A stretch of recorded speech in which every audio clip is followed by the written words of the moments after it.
breaking news. In a major escalation in tensions between the U.S. and Iran, the top Iranian general Qasem Soleimani has been killed in an airstrike while leaving the Baghdad airport. He was with an Iraqi paramilitary commander named Abu Mahdi al-Muhandis and other Iraqi officials. Circling somewhere high above them was a Reaper, a U.S. military remote-controlled killer drone. It's unlikely they would have seen or heard it. They probably died instantly. Soleimani was the commander of the Quds Force, a unit of Iran's Revolutionary Guard responsible for foreign operations. And he was also considered to be the second most powerful man in Iran, behind the country's supreme leader, Ayatollah Ali Khamenei. The Pentagon announcing that the strike was ordered by President Trump. Soleimani was actively planning new attacks, and he was looking very seriously at our embassies, and not just the embassy in Baghdad, but we stopped. Last night, at my direction, the United States military killed the #1 terrorist anywhere in the world, Qasem Soleimani. The United States is not seeking a war with Iran. We are seeking a diplomatic solution. But first, this will require Iran to de-escalate. We can clearly see we're continuing efforts on behalf of this terrorist. For the only solution is the overthrow of the mullah's regime in Tehran. This is an attack on our sovereignty and our dignity.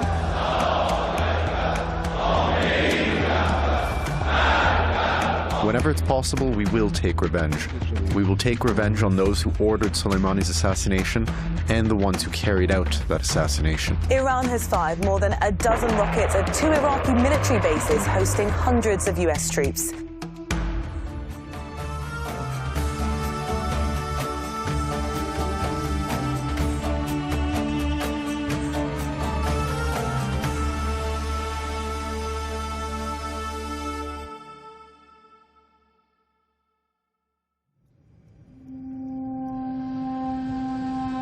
Good evening, ladies and gentlemen. This is Captain speaking. My name is Vladimir Kaponenko. Welcome on board Ukraine International Airlines, Boeing 737-800. On behalf of Ukraine International Airlines, I apologize for the delay. And approximately in 5 minutes, we will start our journey. Thank you for the attention. Civilian airliner PS-752 took off into the dark skies over Tehran. 6 minutes later, it was mistaken for a threat and shot down.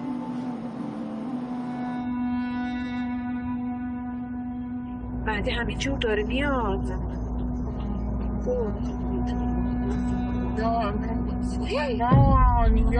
یا فاطمه زهرا این چی بود؟ وای مهدی این چیه؟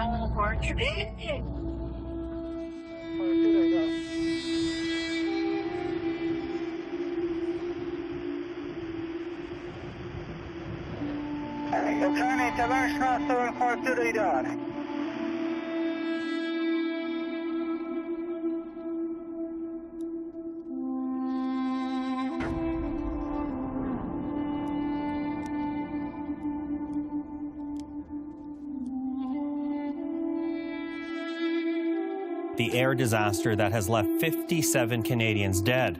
That development this morning comes as new video emerges that shows 2 Iranian missiles hitting the passenger plane. Now take a look at this. It appears to show the first missile. You can see it moving left to right across your screen, hitting the Ukrainian International Airlines jet shortly after takeoff. The Times analysis shows the plane flying for another 23 seconds before the second missile hits it, and Flight 752 explodes in flames. Minutes later, it crashed near a village outside Tehran. This is what the skies looked like as Flight 752 was taking off. A few planes over Iran, but not many. The flight tracker shows while the official flight time was recorded as just under 4 minutes, almost half of that was spent taxiing. It only spent 2 minutes airborne. It reached 2,400 meters, 8,000 feet. No indication of the flight path becoming less steep, as you might see with an engine failure. And then, nothing. No more coordinates broadcast. Ukrainian Airlines Flight 752 was the 28th plane to take off from Tehran's international airport after the Iranian missiles were fired into Iraq. The time, 6:12 a.m. As the Boeing 737 lifted off from the runway, U.S. intelligence picked up signals of Iraqi radar locking onto the plane. The Ukrainian airline pilots had no way of knowing that at that very moment, U.S. satellites were detecting 2 surface-to-air missiles heading straight for them. 176 souls lost, the same number of families broken. How could a tragedy like this happen? The airliner's transponder was identifying itself as a commercial flight. It was flying away from the conflict, not towards it. And the radar operator that lit the plane should have seen it take off from the airport. President Trump says the suspected missile attack was likely unintentional, a horrific mistake made in the heat of the moment. It was flying in a pretty rough neighborhood, and somebody could have made a mistake.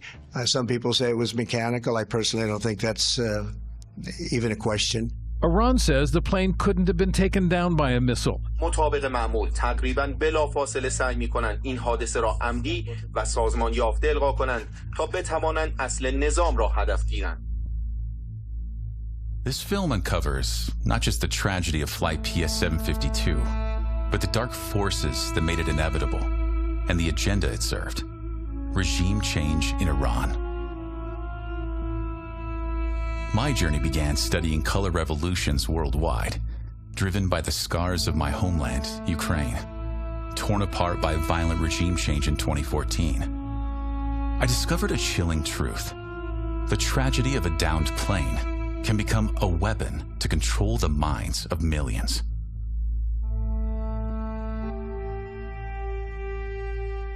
Korean Boeing Flight 007 was shot down by the USSR on September 1st, 1983. That led to Ronald Reagan's Evil Empire speech. I urge you to beware to ignore the facts of history and the aggressive impulses of an evil empire. Airbus A300 Flight 655 was shot down by the U.S. missile cruiser Vincennes on July 3, 1988, over the Persian Gulf. Tu-154 Russian Airlines Siberia Flight 1812 was shot down by Ukrainian air defense on October 4, 2001, over the Black Sea. One of the most recent and well-known attacks on commercial airlines, Malaysian Boeing Flight MH17, shot down near Donetsk on July 17, 2014, that led to imposing heavy sanctions on Russia. What do all these tragedies have in common? Is there a pattern these catastrophes share? And most importantly, for all of us, how have all these deadly events been used to achieve political goals in the vast geopolitical game?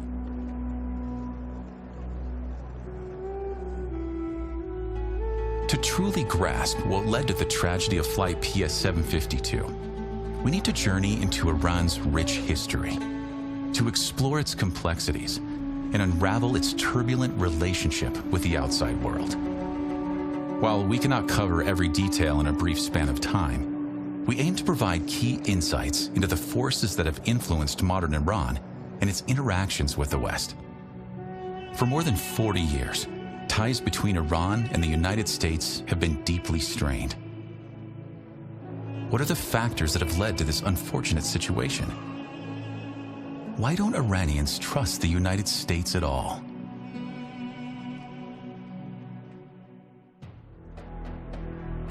Here, beneath the shadow of the gate of all nations, stood the symbol of an empire that welcomed the world, not with uniformity, but with unity.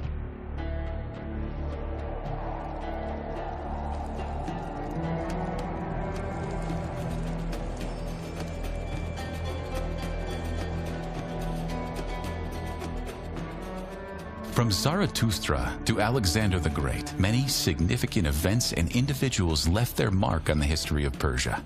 Zarathustra, also known as Zoroaster, was a prophet and a founder of Zoroastrianism, one of the world's oldest monotheistic religions. His teachings emphasized the concept of good versus evil and the worship of Ahura Mazda, the supreme god.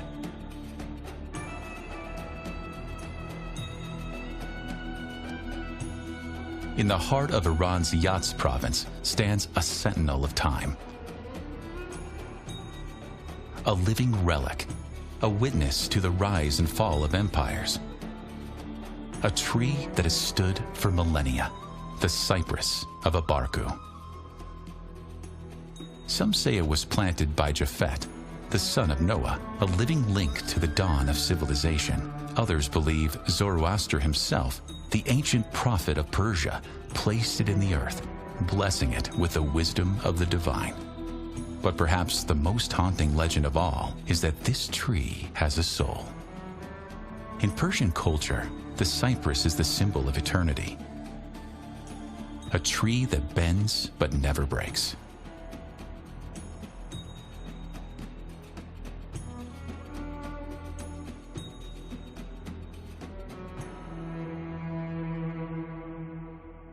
The history of Iran spans for over 5,000 years. A huge contribution to the formation of Persia as an empire was made by the Shahanshah, or King of Kings, Cyrus the Great. He was the founder of the Achaemenid dynasty and one of the most revered rulers of the pre-Islamic period of Iranian history. He subjugated all Western Asia, from the Mediterranean and Anatolia to the Sir Daria. In 546 BC, Cyrus founded the capital of his kingdom, Pasargada, where he was laid to rest. Darius III, the last king of the Achaemenid Empire, ruled during its final tumultuous years. His reign saw the Persian Empire face its greatest challenge, the invasion of Alexander the Great. Why Alexander the Great was at war with Persia? He explained it several times. It was a revenge for what he said was his father's assassination by the Persians. The Persians, he said, were part of the paid assassination attempt. And it was successful. Finally, his father was killed in Macedonia. You saw it on my film. You saw how he was killed.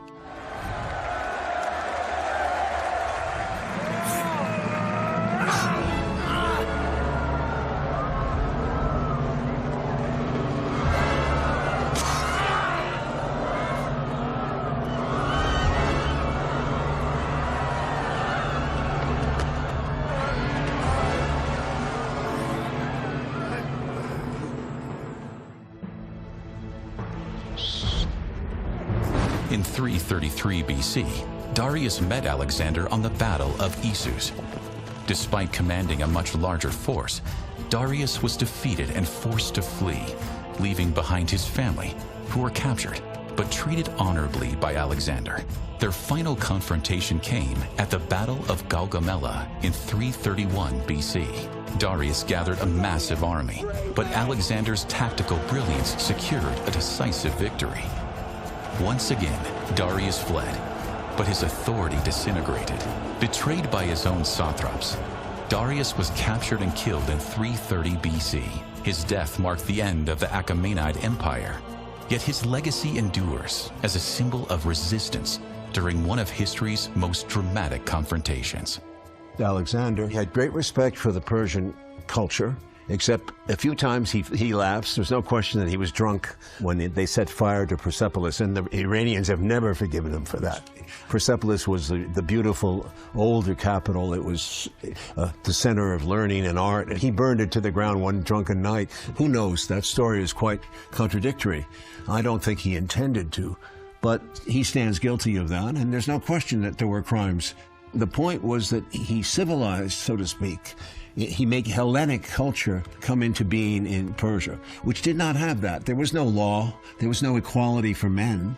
He was, in a sense, declaring a form of equality. I'm not saying he was Abraham Lincoln, but like him, he had the same pressures. So he was trying to equalize more the nature of mankind, to bring mankind into a position where there would be 14, 15 Alexandrias throughout the world. Not just in Persia, in the countries further north, where he spent 2-3 years out there, you know what, in the wilderness, trying to conquer. He married the girl Roxanne partly because he wanted to pacify the tribes, what they called the barbarian tribes. After the fall of Darius III, the vast territory of the Achaemenid Empire came under the control of Alexander the Great, but his triumph was fleeting. With no clear heir, Alexander's sudden death in 323 BC fractured his empire and unleashed a fierce struggle for power among his generals, known as the Diadochi. These wars splintered the Macedonian realm into 4 major Hellenistic kingdoms: the Seleucid Empire in the east, the Ptolemaic Kingdom in Egypt, the Kingdom of Macedon in Greece, and Pergamon in Asia Minor. This dramatic fragmentation has been foretold centuries earlier in the book of Daniel. The rough goat in the King of Grecia and the great horn is the first king. Now, that being broken, 4 kingdoms shall stand up out of the nation, but not in his power. The prophecy, interpreted by many as a vision of Alexander's rise and the division of his empire, echoed through history with striking precision. The centuries that followed saw shifting powers reshape the region. Hellenistic and Persian influences merged, creating a complex legacy that retained deep connections to its ancient roots. Persepolis, the ceremonial capital of the Achaemenid Empire, stands as a symbol of Persian grandeur and ambition. Built by Darius the Great in 6th century BC, it was the heart of an empire that stretched from Greece to India, showcasing Persian artistry, engineering, and governance. Its towering columns and intricate reliefs told the story of a civilization that valued unity and cultural exchange. Today, its ruins remind us of Persia's glory and the fleeting nature of empires.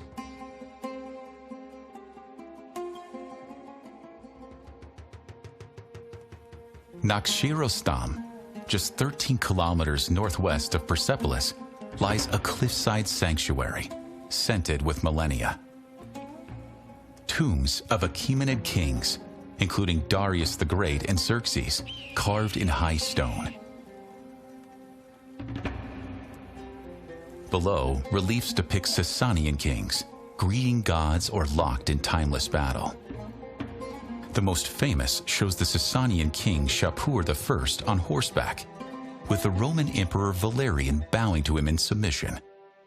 The order of the tombs in Nakhchi-Rostam follows: Darius II, Artaxerxes, Darius I, and Xerxes the Great. Although these tombs are attributed to Persian kings, the remains have never been found.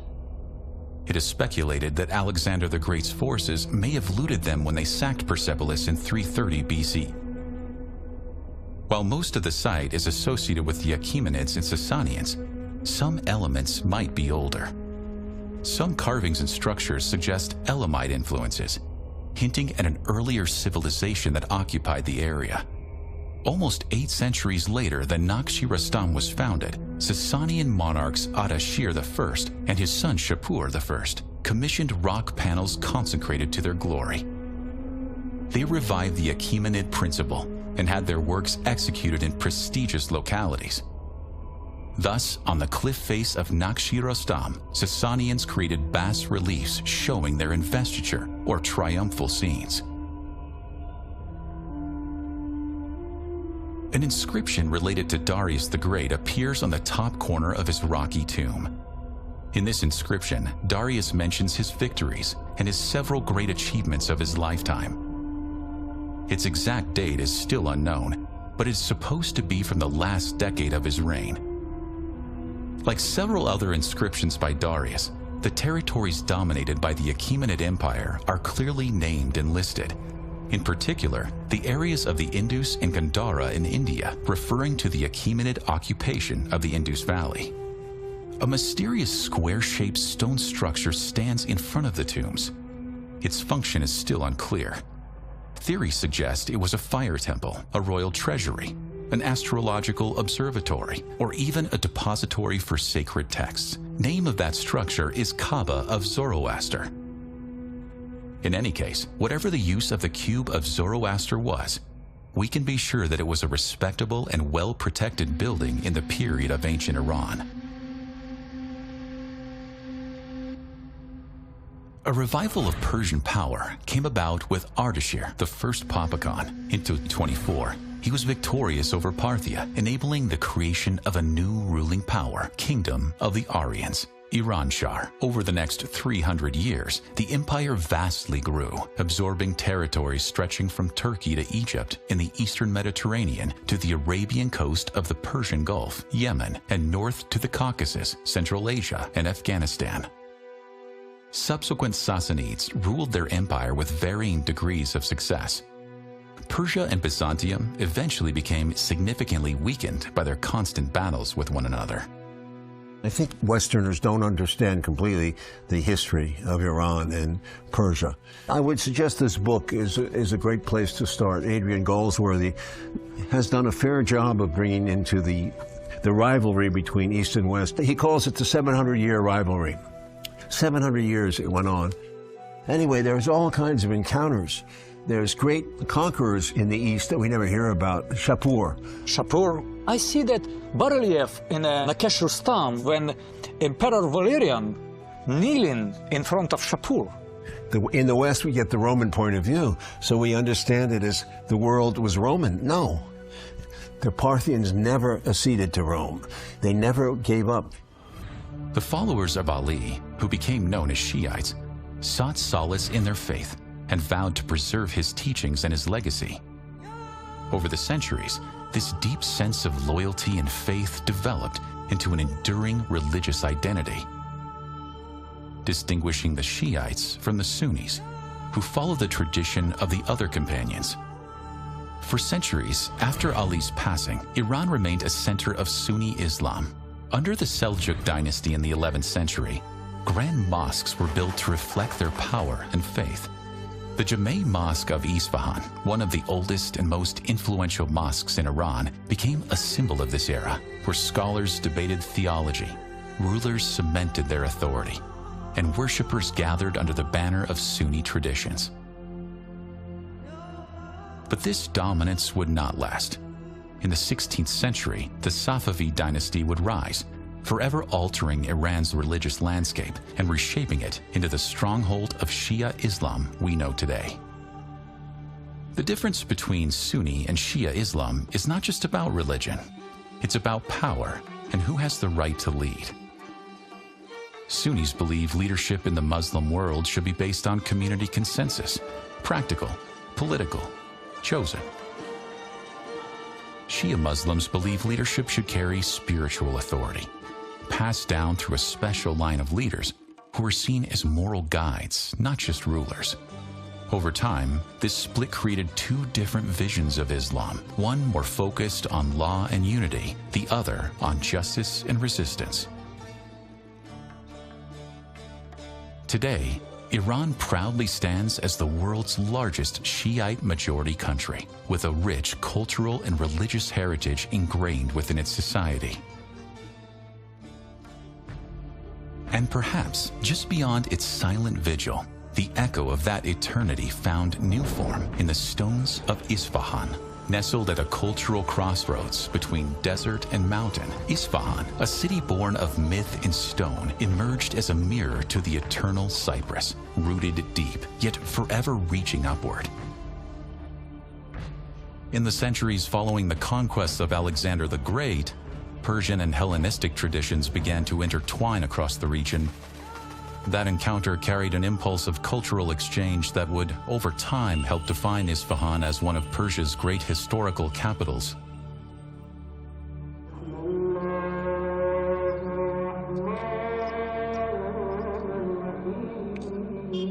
Here, Persian and Greek traditions mingled like old friends around a fountain, producing a rare fusion of art, geometry, and soul.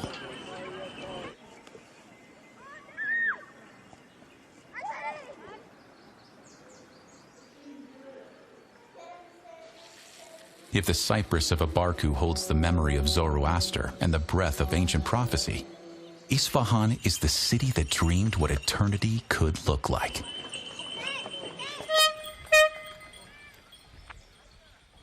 The Safavid Empire reached its zenith during the reign of Abbas the Great, who managed to subjugate Afghanistan, parts of what is now modern Pakistan, Transcaucasia, Mesopotamia, the provinces of Mazandaran and Gilan. The territory of the empire was limited to the Tigris in the west and the Indus in the east.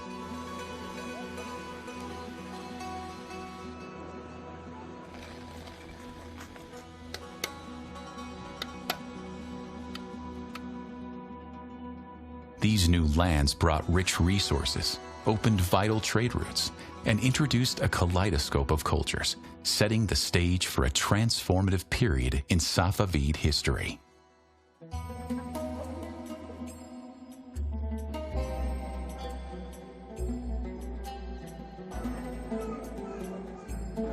In this vibrant world, Safavid Iran turned into a melting pot of commerce. Isfahan, with its grand bazaars, became a tapestry of color and life. Its stalls brimming with silks, spices, and shimmering metals.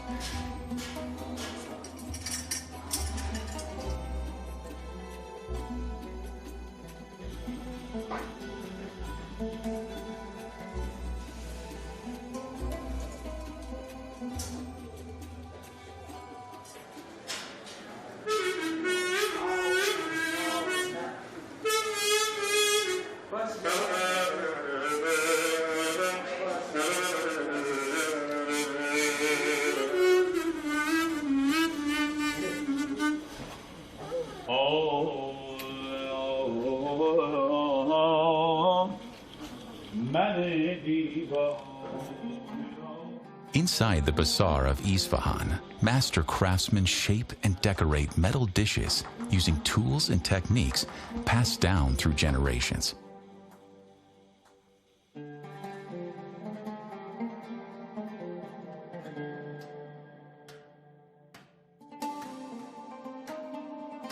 With each strike of the hammer, patterns slowly emerge on copper and brass. This isn't just a trade, it's a tradition.